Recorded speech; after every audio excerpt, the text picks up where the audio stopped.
Good morning all of you. आज हम फिर से हाजिर हुए हैं बीए फर्स्ट ईयर की हिस्ट्री की ऑनलाइन क्लास को लेकर। आज हम भारत का इतिहास, जिसमें कि प्रारंभ से लेकर 1206 ईस्वी तक की घटनाओं का जो वर्णन है इसमें दिया गया है। आज का जो हमारा टॉपिक है वो है प्राचीन भारतीय इतिहास को जानने के स्रोत। जैसा कि ये टॉपिक हमने कल शुरू किया था। कल हमने प्राचीन भारतीय इतिहास को जानने के स्रोतों को 3 भागों में बांटा था, जिसके अंतर्गत फर्स्ट था साहित्यिक स्रोत या साहित्यिक सामग्री, दूसरा था पुरातात्विक सामग्री, तीसरा विदेशी यात्रियों के विवरण। तो कल हमने साहित्यिक सामग्री के अंतर्गत धार्मिक साहित्य का वर्णन है वो हमने कर लिया था। तो धार्मिक साहित्य के अंतर्गत वैदिक साहित्य, बौद्ध साहित्य और जैन साहित्य को शामिल किया जाता है। तो कल हमने धार्मिक साहित्य की जानकारी प्राप्त कर ली थी। आज हम ऐतिहासिक साहित्य के बारे में जानकारी प्राप्त करेंगे। इसके अलावा पुरातात्विक सामग्री अर्थात खुदाई के दौरान जो अवशेष प्राप्त किए जाते हैं, जो कि तत्कालीन सभ्यता और संस्कृति की जानकारी प्रदान करते हैं, जैसे कि सिक्के, स्मारक, अभिलेख, खंडहर। तो इन सब के आधार पर भी तत्कालीन समाज, सभ्यता और संस्कृति को समझने में काफी सहायता मिलती है। तो इसी प्रकार पुरातात्विक सामग्री में सिक्के, स्मारक, अभिलेख,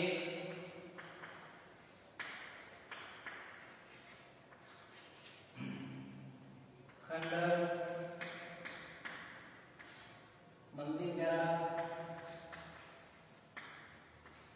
आदि जो है इसमें आते हैं।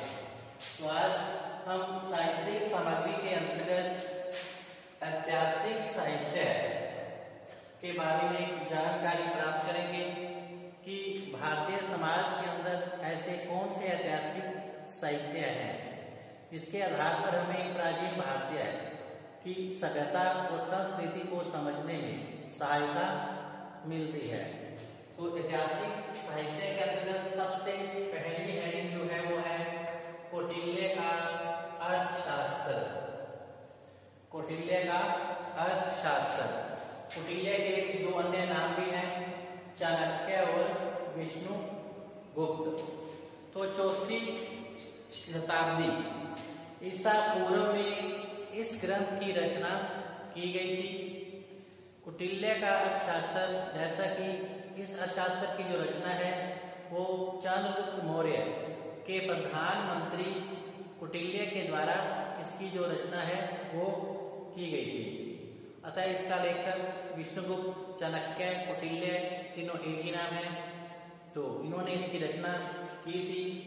तो इस कौटिल्य ने अपने अर्थशास्त्र के अंतर्गत मौर्यकालीन शासन व्यवस्था, मौर्यकालीन शासन व्यवस्था, उस समय की राजनैतिक व्यवस्था, आर्थिक एवं सामाजिक जीवन की जो महत्वपूर्ण जानकारी है वो कौटिल्य ने अपने ग्रंथ अर्थशास्त्र में इसके बारे में हमें जानकारी प्रदान की है।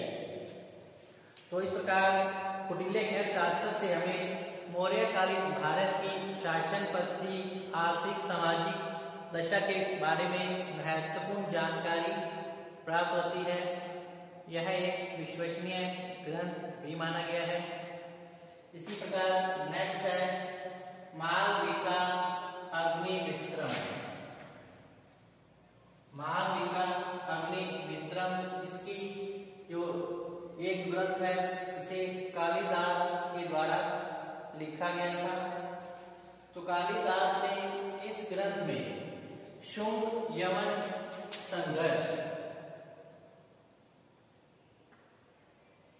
शुंग यवन संघर्ष, इसके अलावा शुंगों के विदर्भ के साथ कैसे संबंध रहे थे इसके बारे में जो जानकारी है वो प्रदान की गई है। इसके अंतर्गत शुंगों और यवनों के मध्य जो संघर्ष हुआ था और किस प्रकार शुंग इस संघर्ष में विजय रहे थे, इसी प्रकार विदर्भ के प्रति शुंगों ने जो नीति अपनाई थी, इन सब बातों की जो जानकारी है वो कालिदास ने अपने साहित्य अर्थात मालविका अग्निमित्रम में दी गई है। तो इसी प्रकार नेक्स्ट जो हमारा हेडिंग है वो है मुद्रा राक्षस। मुद्रा राक्षस जिसकी जो रचना है वो विशाख दत्त के द्वारा की गई है। तो मुद्रा राक्षस को विशाख दत्त ने लिखा था। तो इस मुद्रा राक्षस ग्रंथ में जो है नंद वंश के विनाश का वर्णन छोड़ा गया है। इसके अलावा नंद मंत्री मुद्रा राक्षस और मौर्य मंत्री अर्थात कौटिल्य की कुटिल चालों का जो वर्णन है वो भी इसी ग्रंथ में छोड़ा गया है। तो इसी प्रकार विशाख दत्त ने मुद्रा राक्षस ग्रंथ की रचना की, जिसमें नंदों के विनाश और नंद मंत्री मुद्रा राक्षस और मौर्य मंत्री कौटिल्य की कुटिल चालों का जो वर्णन है वो इस ग्रंथ में दिया गया है। नेक्स्ट है इसी प्रकार अगला जो हेडिंग है वो है हर्ष चरित्र। तो हर्ष चरित्र की जो रचना है वो बाणभट्ट ने की थी, जो कि हर्षवर्धन का दरबारी कवि था। तो इस हर्ष चरित्र में हर्षवर्धन के जीवन चरित्र और उसकी विधियों के बारे में महत्वपूर्ण जानकारी जो है हमें वो प्राप्त होती है। तो इसमें हर्ष चरित्र में बाणभट्ट ने हर्षवर्धन के प्रारंभिक जीवन अर्थात किन परिस्थितियों में उसने थानेश्वर और कनौज की गद्दी को संभाला था, किस प्रकार उसे मात्र 16 वर्ष की आयु में ही अपने भाई की हत्या हो जाने के बाद उसे गद्दी प्राप्त करनी पड़ी थी, किस प्रकार उसने अपनी बहन के राज्य कनौज को शेषांक से मुक्त करवाया और वहां की उसने व्यवस्था देखी।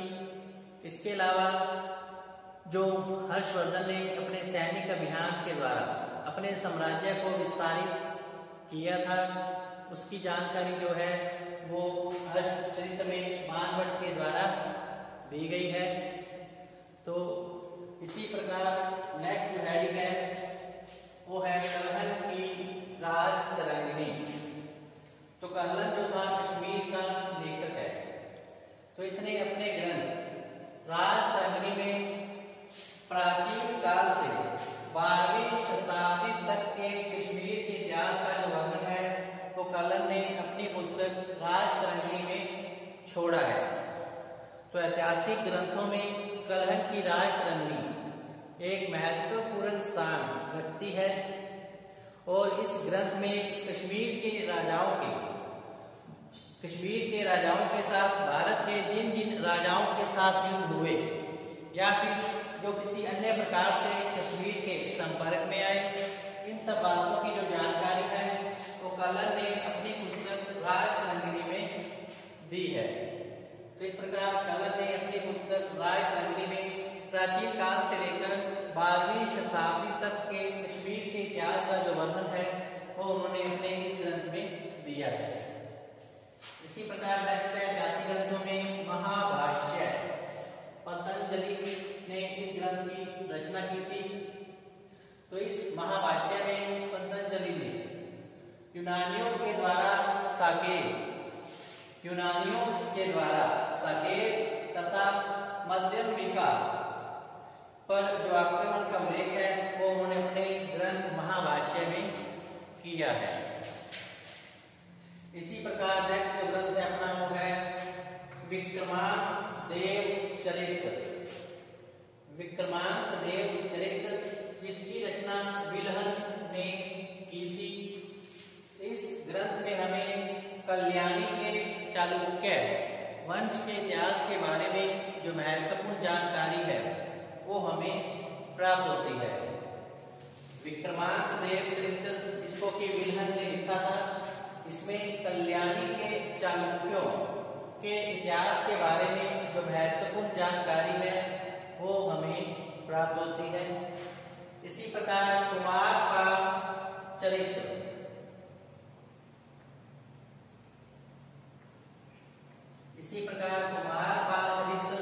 इसकी रचना की जय सिंह के द्वारा की गई थी। इसमें कुमारपाल चालुक्य की प्रमुख उपलब्धियों की बारे में जानकारी प्रदान की गई है। चालुक्य वंश का शक्तिशाली और प्रतापी सम्राट कुमारपाल चालुक्यों के सैनिक अभियान अर्थात उनकी विजयों और उपलब्धियों की जो जानकारी है वो कुमारपाल चरित्र में दी गई है। इसकी रचना जो है जय सिंह के द्वारा की गई थी। इसी प्रकार नेक्स्ट है पृथ्वीराज रासो। पृथ्वीराज रासो चंद्रप्रदायी द्वारा लिखित ग्रंथ है। पृथ्वीराज रासो चंद्रप्रदायी द्वारा लिखित ग्रंथ है। इस ग्रंथ से हमें पृथ्वीराज चौहान की प्रमुख उपलब्धियों और विजयों के बारे में जानकारी प्राप्त होती है। अर्थात पृथ्वीराज चौहान की सैनिक उपलब्धियों के बारे में जानकारी इसमें प्राप्त होती है। इसमें किस प्रकार पृथ्वीराज चौहान का जयचंद से संघर्ष हुआ और किस प्रकार उसने अपने सैनिक अभियानों से अपने साम्राज्य का विस्तार किया था। पृथ्वीराज ने चंदेलों पर विजय प्राप्त की, चालुक्य क्षेत्रों पर विजय उसने प्राप्त की थी। इसी प्रकार उसने मोहम्मद गोरी के साथ तराइन के 2 युद्ध लड़े थे। तराइन का प्रथम युद्ध 1191 ईस्वी में लड़ा गया और तराइन का द्वितीय युद्ध 1192 ईस्वी में लड़ा गया था। तराइन के प्रथम युद्ध में जैसे कि पृथ्वीराज चौहान विजयी रहा था और मोहम्मद गोरी जान बचाकर भाग गया था। यह युद्ध तराइन के मैदान में लड़ा गया था। तो इस प्रकार 1 वर्ष पश्चात पुनः मोहम्मद गोरी के द्वारा पृथ्वीराज चौहान के राज्य पर आक्रमण किया जाता है और इस प्रकार तराइन का द्वितीय युद्ध 1192 ईस्वी में लड़ा जाता है। इस युद्ध का जो मुख्य कारण था वो मोहम्मद गोरी का पृथ्वीराज चौहान के पास यह संदेश पहुंचाना था कि पृथ्वीराज चौहान मोहम्मद गोरी की अधीनता स्वीकार करे और इस्लाम धर्म को कबूल करे। इसके अलावा जो मोहम्मद गोरी है भारत की अतुल धन संपत्ति से परिचित था, अतः वो भारत पर आक्रमण और करके लूटमार करके अपनी आर्थिक दशा में सुधार करना चाह रहा था। इसी कारण पानीपत के द्वितीय युद्ध में पृथ्वीराज को अपनी भूलों के कारण इस युद्ध में पृथ्वीराज को पराजय का सामना करना पड़ा था। तो पृथ्वीराज रासो में चंद्र जो कि चंद्रप्रदायी के द्वारा लिखा गया है, तो इसमें पृथ्वीराज चौहान की प्रमुख उपलब्धियों के बारे में महत्वपूर्ण जानकारी जो है इसमें प्रदान की गई है। इसी प्रकार गौड़ वहो इसी श्रृंखला में ऐतिहासिक साहित्य में नेक्स्ट है गौड़ वहो, जिसको कि पलन गुप्त ने लिखा था। गौड़ वहो को पलन गुप्त ने लिखा था। इस ग्रंथ में परमार वंश के इतिहास के बारे में महत्वपूर्ण जानकारी जो है वो हमें प्राप्त होती है। परमार वंश का सबसे प्रमुख शासक भोज परमार रहा था। इसने की अपने सैनिक अभियानों से उसने परमार वंश की प्रतिष्ठा को चरम सीमा पर पहुंचा दिया था। इस प्रकार गौड़ वहो इसको कि पलन गुप्त के द्वारा लिखा गया था। इसमें परमार वंश के इतिहास के बारे में महत्वपूर्ण जानकारी जो है हमें प्राप्त हो जाती है।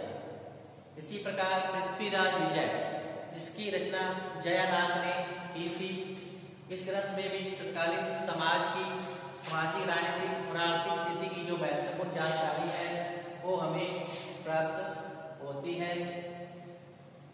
तो इस प्रकार ऐतिहासिक साहित्यों में जो मुख्य ग्रंथ हैं जैसे कौटिल्य का अर्थशास्त्र, कौटिल्य जो कि चंद्र मौर्य का प्रधानमंत्री था और चंद्र मौर्य ने अपने प्रधानमंत्री कौटिल्य सहायता से ही नंदों के अंतिम राजा घनानंद की हत्या कर दी थी और इस प्रकार चंद्रगुप्त मौर्य ने 321 ईसा पूर्व में मौर्य वंश की स्थापना की और नंद वंश का विनाश कर दिया था। इस प्रकार कौटिल्य ने अपने अर्थशास्त्र में तत्कालीन समाज की अर्थात मौर्यकालीन शासन व्यवस्था, सामाजिक व्यवस्था, आर्थिक व्यवस्था और राजनीतिक व्यवस्था की जो महत्वपूर्ण जानकारी है प्रदान की गई है। तो इसी प्रकार मालविका अग्निमित्रम, जिसको कि कालिदास ने लिखा था, तो कालिदास ने मालविका अग्निमित्रम में शुंग और यवनों में हुए संघर्ष, इसके अलावा शुंगों का विदर्भ से किस प्रकार का संबंध था, इसकी जो महत्वपूर्ण जानकारी है वो मालविका अग्निमित्रम में दी गई है, जिसकी रचना कालिदास ने की है।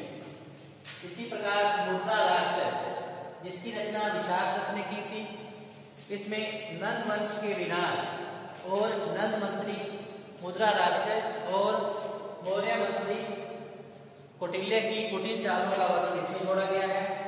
इसी श्रृंखला में हर्षवर्धन, जिसकी रचना बाणभट्ट ने की, इसमें हर्षवर्धन के जीवन चरित्र और उसकी प्रमुख उपलब्धियों का वर्णन छोड़ा गया है। इसी प्रकार कलह की राजगृहिणी में प्राचीन काल से 12वीं शताब्दी तक के कश्मीर के इतिहास का जो वर्णन है वो इसमें छोड़ा गया है। इसी प्रकार महाभाष्य, जिसको पतंजलि ने लिखा था, इसमें यूनानियों द्वारा साकेत और माध्यमिका पर आक्रमण की जो महत्वपूर्ण जानकारी है वो हमें प्राप्त होती है। इसी प्रकार विक्रमार्क देव चरित्र, जिसको कि विल्हन ने लिखा था, इसमें काल्याणी के चालुक्य वंश के इतिहास के बारे में महत्वपूर्ण जानकारी मिलती है, जबकि कुमारपाल चरित्र में, जो कि जयसिंह के द्वारा लिखा गया था, इसमें कुमारपाल चालुक्य, जो कि चालुक्य वंश का सबसे प्रतापी और महान सम्राट था, उसके बारे में महत्वपूर्ण जानकारी प्राप्त होती है। इसी प्रकार पृथ्वीराज रासो, जिसकी रचना चंद्रप्रताई ने की थी, इसमें पृथ्वीराज चौहान की प्रमुख उपलब्धियों के बारे में महत्वपूर्ण जानकारी प्रदान की गई है, अर्थात तराइन का प्रथम युद्ध 1191, तराइन का द्वितीय युद्ध 1192। इस प्रकार पृथ्वीराज चौहान की उपलब्धियों की जानकारी पृथ्वीराज रासो में दी गई है, जिसको कि चंद्रप्रताई ने लिखा। इसी श्रृंखला में गोडावध, इसकी रचना पद्मगुप्त ने की थी, इसमें जैसा कि परमार वंश के बारे में महत्वपूर्ण जानकारी प्रदान की गई है। इसी प्रकार हम ऐतिहासिक साहित्य को जानने के पश्चात अगली अपने नेक्स्ट हेडिंग पे चलते हैं, पुरातात्विक स्रोत। अब हम पुरातात्विक स्रोत के बारे में संक्षेप में जानकारी प्राप्त करेंगे।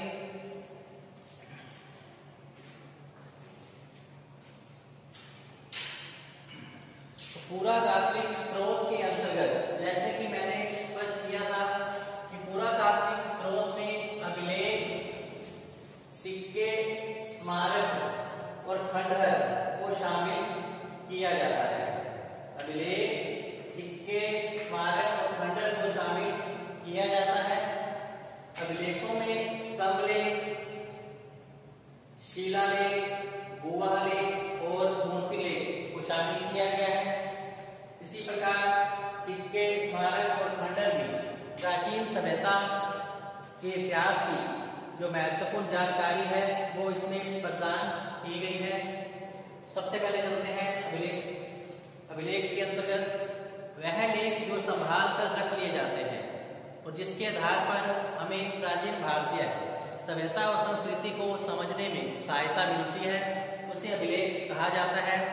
यह जो लेख है वो स्तंभों पे लिखे होते हैं, या फिर शिलालेख पत्थरों पे लिखे होते हैं, या फिर गुहालेख अर्थात गुफाओं पर जो लिखे जाते हैं, या फिर मूर्तिलेख मूर्तियों पर जो बातें अंकित की जाती हैं, इन्हें अभिलेखों में शामिल किया जाता है। तो सबसे पहले स्तंभ लेख। तो स्तंभ लेख के बारे में चर्चा करेंगे।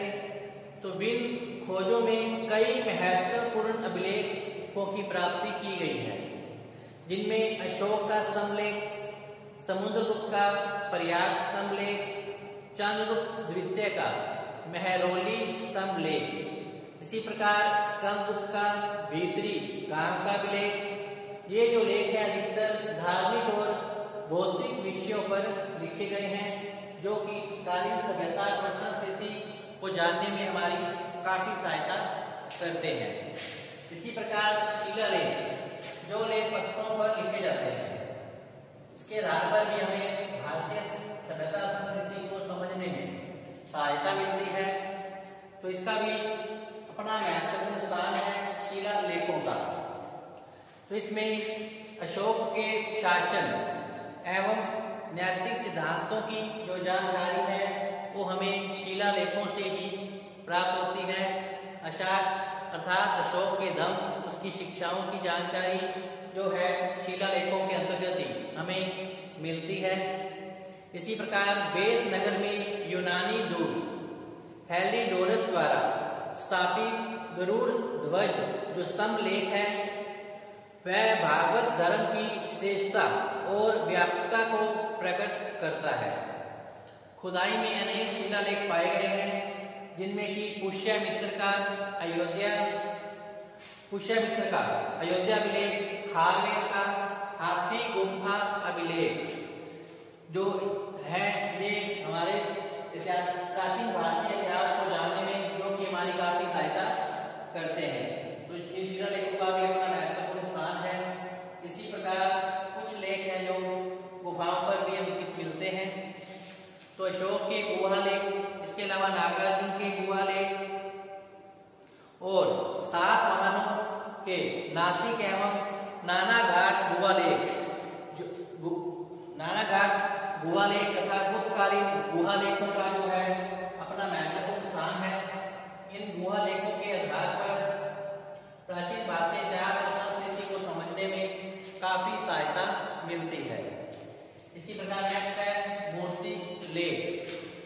तो आगरा के बीच परखम नामक स्थान पर एक यक्ष की मूर्ति पाई गई है, जो कि 7 फुट ऊंची है।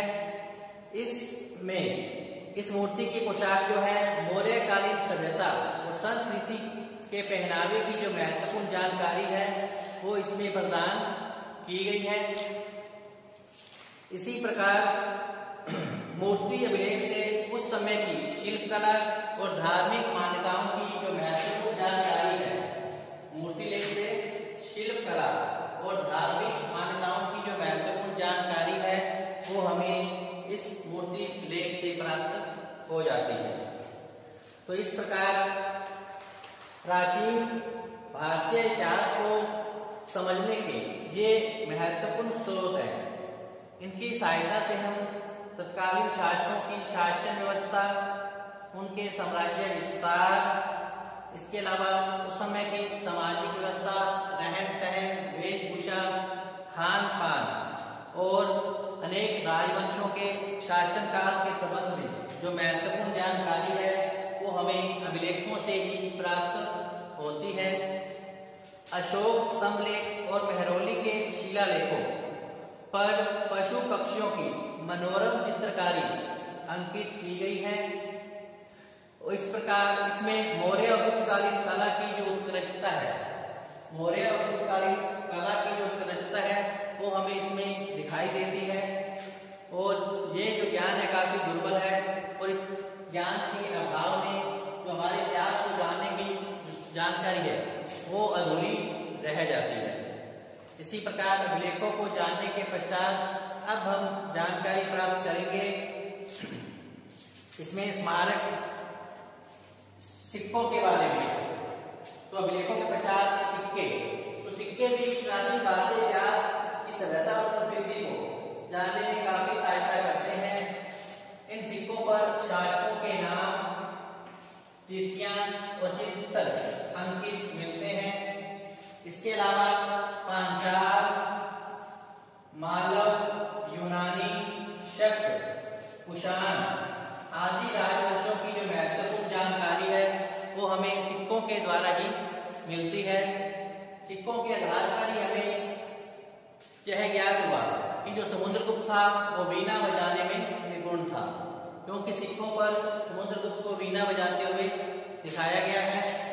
इसी प्रकार सिक्कों के आधार पर ही हमें तत्कालीन समाज, सभ्यता और संस्कृति की महत्वपूर्ण जानकारी प्राप्त होती है और तत्कालीन समाज की जो आर्थिक दशा का जो ज्ञान है वो हमें सिक्कों के द्वारा ही मिलता है। इसी प्रकार स्मारक में जो है वो भी इतिहास सामग्री को जानने में महत्वपूर्ण साधन है।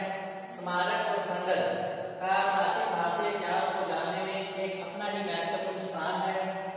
स्मारक में इसके अलावा इसके अंदर स्तूप, चैत्य, विहार, स्तूप, चैत्य, विहार, मंदिर, ये सब स्मारक के अंतर्गत माने जाते हैं। इसके अलावा राजमहल, जो कि राजमहल इसमें शामिल है, तो इसमें स्थापत्य कला, मूर्ति कला, प्रथाएं, वेशभूषा आदि पर ये जो स्मारक है ये प्रकाश डालते हैं। ये स्मारक स्थापत्य कला, मूर्ति कला, तत्कालीन समाज की प्रथाओं के बारे में, वेशभूषा के बारे में और मूर्ति कला पहले ही आ चुका है, तो इन सब के बारे में महत्वपूर्ण जो जानकारी है वो इन खंडरों से हमें प्राप्त हो जाती है। तो इस प्रकार प्राचीन इतिहास की दृष्टि से मंदिर, मूर्ति, स्तूप, खंडर ये जो अपना महत्वपूर्ण स्थान रखते हैं। तो इन खंडरों से अध्ययन से हमें प्राचीन इतिहास के निर्माण में काफी सहायता भी मिलती है। जैसे कि हड़प्पा और मोहनजोदड़ो की खुदाई से हमें सिंधु घाटी सभ्यता के बारे में महत्वपूर्ण जानकारी हुई। इसी प्रकार तक्षशिला की खुदाई से हमें कुषाण वंशीय सम्राटों के बारे में महत्वपूर्ण जानकारी मिली, जबकि पाटलिपुत्र के खंडरों से हमें मौर्यकालीन सभ्यता और संस्कृति की महत्वपूर्ण जानकारी प्राप्त हुई थी। पाटलिपुत्र के खंडरों से हमें मौर्यकालीन सभ्यता और संस्कृति की महत्वपूर्ण जानकारी प्राप्त हुई थी। इसी श्रृंखला में आगे देवगढ़ का दशावतार मंदिर, भीतरी गांव का मंदिर, घुमरा का शिव मंदिर, तिगवा का मंदिर, ये जो मंदिर है ये जो मंदिर है महत्वपूर्ण जानकारी प्रदान करते हैं। इसके साथ ही आज का ये टॉपिक है हमारा यहीं समाप्त होता है। कल हम फिर से विदेशी यात्रियों के विवरण से हमें प्राचीन भारतीय इतिहास को जानने में क्या सहायता मिलती है, तो इस विदेशी यात्रियों के विवरण की जानकारी हम कल के वीडियो में करेंगे। आज के लिए बस इतना ही।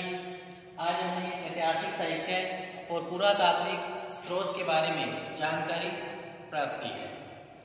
घर पर रहें, सुरक्षित रहें और पढ़ते रहें। धन्यवाद।